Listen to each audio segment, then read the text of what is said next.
Hello snowboarders of the internet, I'm your host Avran LeFeber, and in this video we're going to be reviewing the Drake Cocktail. This board features Drake's POW camber, which is just backseat camber, so you get this flat section in the nose, then camber that's set out. When you engage the camber section, it raises that flat section, acting like a rocker, which is going to give you ease of entry in and out of turns as well as more optimal powder float. But you're going to get that pop, load, snap, and drive from that camber section under the back foot. This board is available in 157 and 162.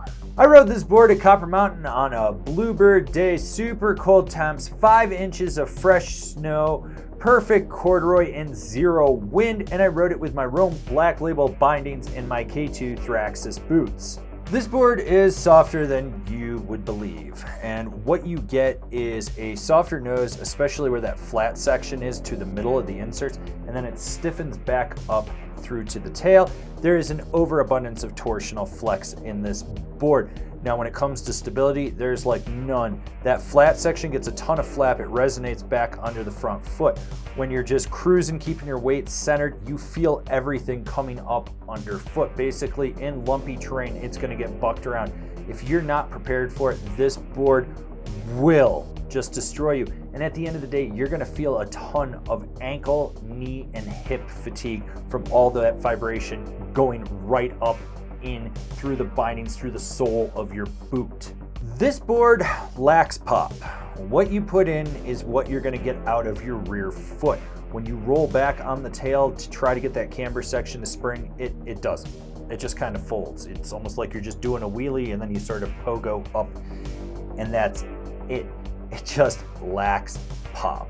So that flat section in the nose is where you want to do your butters, and when you get your weight outside it, you can overflex this thing. It has no rebound, it just folds. You have to be way more laid back with it and not press into it.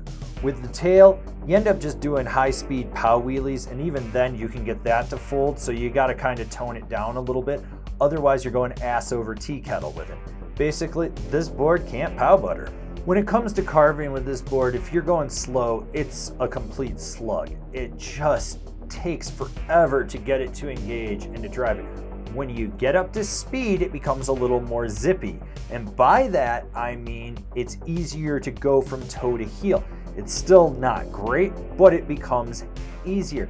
The problem with this board is that when you're on edge and you're trying to drive a carve from the center back through the tail just to get that spring out, you'll overload the tail and it will disengage on you. This board can only carve up to a point. After that, it's completely worthless.